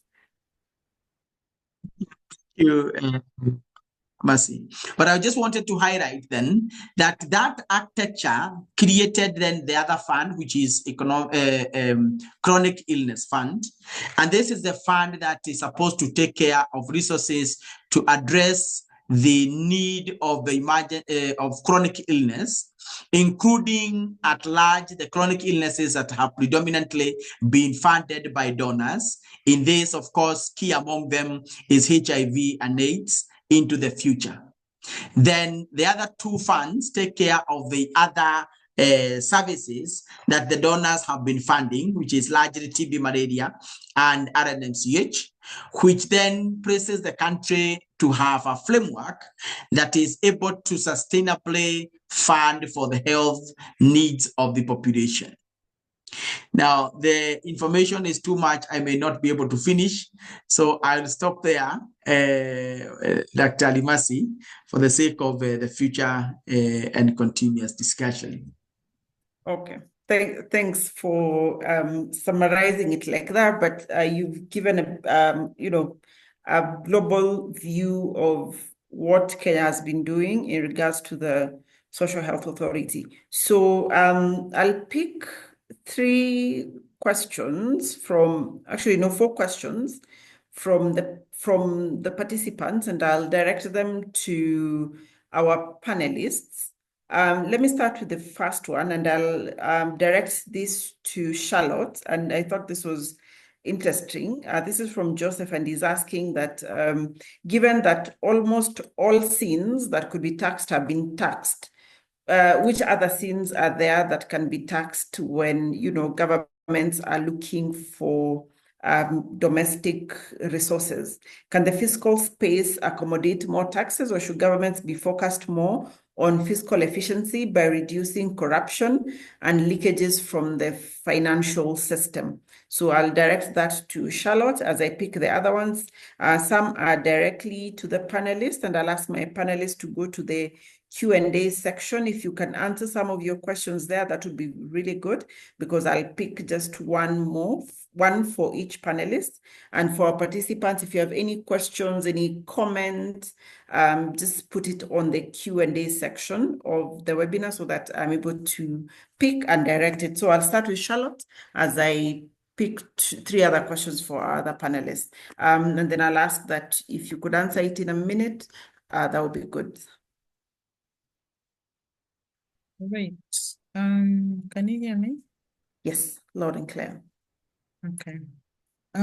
So on the syntaxes, it is true that some of what we'll consider to be syntaxes are already being applied, but they are not being earmarked. So I think the argument that we have for syntaxes is that they are earmarked for the health sector, at least a portion of it. I do know that ministries of finance are not very keen on apportioning or earmarking for the health sector, because they will have demands from other sectors as well that are similar. At least that's what I've heard from multiple ministries of finance in different countries. So I don't see the question. There's something else that was in that question that I wanted to. Should the focus be on efficiency? Yes. Like on focusing on corruption and leakages in the financial space? The focus should actually be on both. I don't think it should be an either or. So on one hand, we should have ministers of finance earmarking for the health sector. Some of the syntaxes can be increased. For instance, if they've been taxing tobacco 10%, that can be increased to 15%. So that would give us more mileage. But also the aspects of corruption and leakages should be addressed simultaneously, including all other systemic, not even only corruption, but other systemic inefficiencies like supply chain systems and so on and so forth. So it should be both, not one. Thank you. Okay. Thank you, Charlotte. The next one, I'll direct it to Dr. Camille. This is, I think it was Mrs. Ndili who talked about the brain drain effectively in Nigeria, and we see the same in Kenya. How can healthcare financing be directed to retain and motivate the workforce in Nigeria? How can we ensure that increased healthcare financing actually translates to improved services for the poor and vulnerable populations? That I'll direct to Dr. Camille, and I think the question still applies to the Kenyan context also. Dr. Camille, in a minute. Thank you very much. We know what health insurance does. It pulls funds from everywhere to be able to fund the health system, including the human resource for health. And with this, we believe there will be more resources to be able to fund the recruitment of skilled health professionals and also retain them, including providing other incentives that will encourage them to continue to provide these services. Where insurance coverage is very poor or low, we always witness shortage of manpower, shortage of medicine, and also reduced financing of the healthcare system. So with increasing health coverage, pooling of funds on capitation, we are hopeful, as from evidence from other places, that this will lead to retention and recruitment of needed skilled staff to run the system. Thank you. Thank you, Dr. Camille. This next one, I'll give to Mrs. Ndili. The question is about an almost non-existent or underdeveloped informal sector. So I believe the almost non-existent or underdeveloped informal sector health insurance in Nigeria is a significant challenge. What approaches are being deployed, or do you think can be deployed, to rapidly enlarge access to this enormous funding resource for health presently expended out of pocket? You talked about 76% in the hands of individuals and households. So I'm assuming the question is, how do we capture the informal sector, which is huge? If I had that answer, I would probably win the Nobel Prize.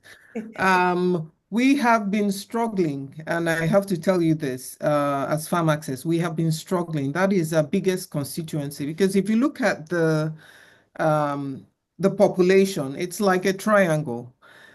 You have the top of the pyramid, which is you and I, all who are employed. Look at the bottom of the pyramid, it's the indigents and those who the government needs to take care of. So we have this missing middle who are so fragmented. So what we're saying, or what we're thinking and experimenting on, looking for a way to experiment, especially in Nigeria where there's the mobile phone. Nigeria has over 230 million mobile phones. Is there a way we can use this device to aggregate funding, much like you've done in Kenya? But unfortunately, in Kenya, it's pay as you go. It's savings. Nigerians are not going to save to pay for healthcare. It's not going to happen. So, these are some of the experiments even we are still grappling with. Their SMEs, their groups that are women, the Association of Barbers, Okada drivers, and things like that, that we can tap into. But again, we have to remember that Nigeria has a mandatory health insurance law. So the onus is on the state governments to implement the mandatory nature of these laws. So if you want to access social services, show your health insurance card. They ask you for your car insurance, but the human being inside the car doesn't have any health insurance. So I think we need to revert it back to government to think of ways to ensure that the mandatory nature of the health insurance scheme is implemented. And with the support of private sector technology and so on, we can support, but it's a tough one. All right. Thank you, Mrs. Ndili. Then Dr. Moy, I'll give you the last question. It's long, but I'll summarize it. One is, how do you rate the performance of the social health insurance in terms of achieving universal health coverage, just what you have explained to us a few minutes ago? And the other one, or really in that same question, is about the budget cuts in the health sector. The primary healthcare and chronic disease funds got just, a drop in the ocean of the budget that was supposed to be there. And, how do you see the country then improving on this? Is ring fencing of taxes the way to go? Also, with all of these cuts, doesn't it look like we are further away from achieving UHC than, you know, being there? And then somebody has commented that a focus on primary healthcare is cost-effective and sustainable. So Dr. Moy, how do you rate the performance? And with the budget cuts, aren't we moving further away from achieving UHC? Thank you. I'll try to be very quick, but I'll begin by one saying that I highlighted that as of now, given the social health insurance registration, anybody who register become eligible for the primary healthcare fund. In Kenya, as of now, the registered number is around 21.1 million. And with that 21.1 million, they can access primary healthcare and they'll be paid for because they are capitated for each of the facilities that they would go. That gives us around 40% of the Kenyan population. And from where I look at it from, is the highest number we have ever gone close as a country within a period of 6 months to have a guarantee that 40% of the Kenyans can go to facility and get PHC. And PHC takes care of around 70% of our health burden, as somebody had highlighted earlier in this discussion, is where the largest burden is, because these countries within our region are largely affected by communicable diseases rather than non-communicable diseases in terms of burden. Now, in terms of social health insurance, that is for those who are able to access inpatient services. So within the 6 months, we would say we have approximately around 5 million now going who are registered out of our population, which would place it at around 11% of the population is actually covered within the first 6 months. I do believe that we are on course.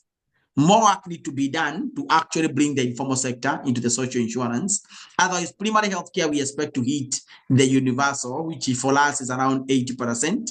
So that is our target within the next, by end of the year, which is, I think, is 10 months.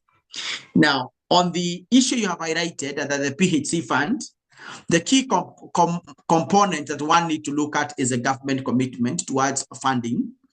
And when we look at our budget, we have around 6 billion that the government has allocated. And given our the numbers that have been registered, it is more than enough, because for this quarter, the money we need before the next supplementary is actually 5-point-something billion. It's less than 6. So the government have shown commitment to putting resources to pay for the capitation rate for the primary healthcare, and this could become one of the best stories in the region if the government continue committing to putting resources. By the time we get to a population of 40 million, which is what we target to get to, we expect that we'll have around 36 billion shillings that the government should allocate per year. Now, the issue you have also touched on, I want to tell the colleagues here that as a health economist with quite an extensive experience in this area, I do believe the only option we have in sustainable financing in our African countries are actually two. Number one is heavy investment in the primary healthcare, and this is including prevention and promotive. Health prevention and promotive. And the second is reduction of cost of care. Now, the cost of care within our countries, when you look at it, you find that the margins that is the difference between the procurement price, the cost of manufacture, the price of commodities at the manufacturer level, to the price that is offered in the facility, will range between 400% and 7,000%. That means that something is at factory price is 1 shilling, it is sold 4 shilling, and in instances something at a factory price is 1 shilling, it is sold 70 shillings at the facility. No matter the volume of resource we mobilize, if we do not address this key challenge, then there's no money that can be mobilized that will be enough. Okay. Thank you. Thank you. Thank you very much, Mwai. I'll take the next only 1 minute to give each of our panelists their closing remarks. I know we have many questions and comments, but unfortunately, because of time, we're not able to take all of them. So I'll start with Charlotte. I'll give you just 15 seconds to give a closing remark on what you see as the way forward. Just 15 seconds, very, very brief. Charlotte? Yes, I'm here.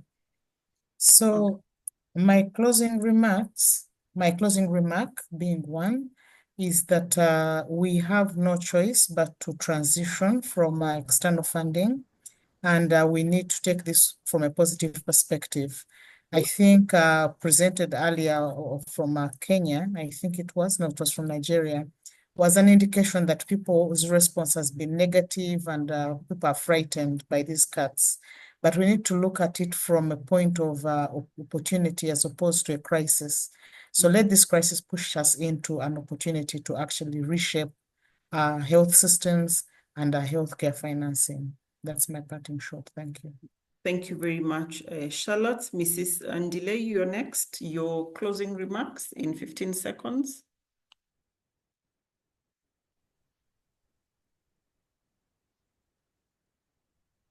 Okay, so I think basically my only comments are government to rethink to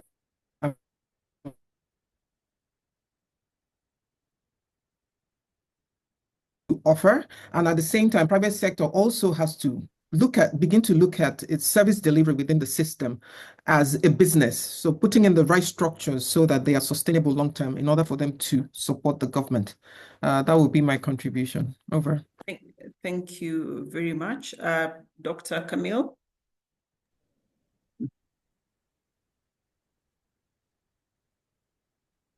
Thank you. It's just to assure our listeners that in the public space with government, the machinery works slowly, but when it is focused with determination and political will, we can actually achieve our goal. For us to increase that coverage, insurance coverage, a lot of reforms is ongoing, involving the private sector to enable the private sector to invest more, with government giving incentives so that we can enhance the coverage of our people and drastically reduce the out-of-pocket expenditure. And I also like to thank everyone for this. It's been an interesting session. We hope to be engaging. We've learned from what is going on in Kenya and all the suggestions from our private sector to enable this to be used within our government space. Thank you, and thank you to HealthWatch. Thank you, Dr. Kamel. Last but not least, Dr. Mwai, your closing remarks. I think that the healthcare reform and the journey towards financing universal health coverage will be determined by how much the political class and also the top leadership of the country buy into it and make real commitments into making sure that they have desire to follow the awards with action in terms of resource allocation, allowing for the necessary reform to happen. But also in terms of the transition, and I think the African countries which we majority represent here must come up with the local solutions that works for them to be able to transit. We cannot transit the same way the donors have been funding these programs. and therefore the reach into the affordability of the human resource base or salaries that donors were affording vis-a-vis the government salary scales, the integration of programs that we've been learning as silo programs or vertical programs, just because they are funded vertically. We must rethink and re-engineer our processes for us to be able to transition in a way that we can sustainably fund our burden. Okay. Thank you. Thank you. Thank you very much, Dr. Mwai. We have come to the end of the webinar. I want to take this opportunity to thank all of you for making the time. A panelist, Charlotte Muheki from AMREF Health Africa, Mrs. Njide Ndili from Nigeria Healthcare Federation and Farm Access, Dr. Camille from the Federal Ministry of Health in Nigeria, Dr. Daniel Mwai, the Presidential Advisor on Health in Kenya, and your closing remarks about taking this positively. Basically, we should make lemonade out of the lemons that have been served. We should look at sustainability and, of course, the political class and commitment towards this next phase of sustainability in our healthcare space. So I'd like to invite Dr. Kemi, who's the Director of Programs at Nigeria Health Watch, to give the closing remarks. Kemi, you just have 2 minutes to give the closing remarks and officially call the webinar to a close. I've been your moderator, Dr. Mercy Korir, from Willow Health Media in Kenya. Welcome, Kemi. Thank you so much, Dr. Mercy. Thank you, everyone. It's been such an insightful webinar. I do not want to belabor a lot of the insightful recommendations that have come out of this, but we've heard about how public-private integration is the way to go, not just partnerships, but integration. We've heard about some of the amazing things that are happening in Kenya, Nigeria, on domestic resource mobilization. There are also some commitments that have been made. So for example, for Nigeria, we are looking forward to the signing of some of the new instruments like the sin taxes that will ensure that we're able to mobilize more resources. We've heard about how official development assistance isn't necessarily a bad thing, can be used to ensuring sustainability and growth within the healthcare systems that they support. And I think that's one key takeaway that we should go on with. And then finally, improving efficiency within those systems themselves, making sure that we have more health for the monies that are being put into the healthcare sector. There's been a lot of capacities that have sprung out of the great need that came with the US funding freeze recently. And we've seen that our governments are actually capable of taking over a lot of these responsibilities. I think it was Vivian who said at the beginning of the webinar that because there has always been development assistance for health, African governments have sort of taken a back seat and hesitated in putting domestic resources into health because they feel like there's already a lot of money there anyway. And like Dr. Charlotte said, let's go back and tell them, right, that there are funding freezes happening now, already ricocheting from the US to other European countries, and now is the time for them to step up. We've seen them step up already. We want to see more happen. So thank you so much, everyone. Please give us feedback. There will be a QR code on the screen, and the link to the form will be placed in the chat box as well. Please share your feedback on this webinar. We take feedback very seriously, and we use it to improve the curation of this Willow Health Media.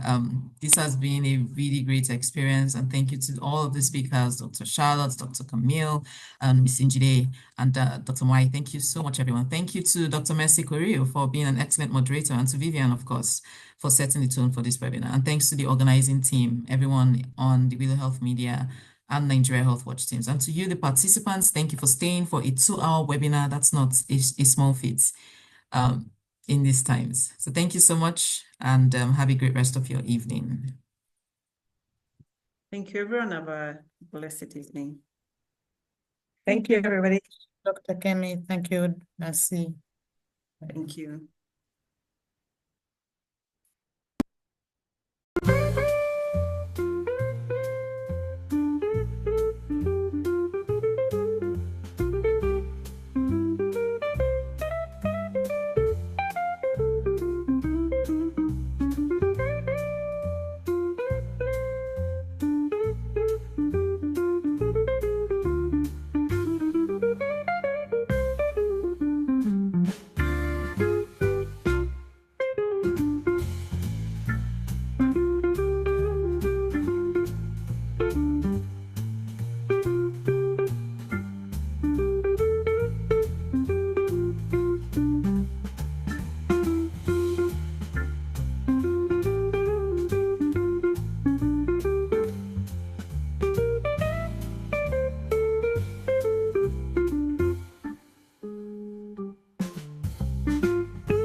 you.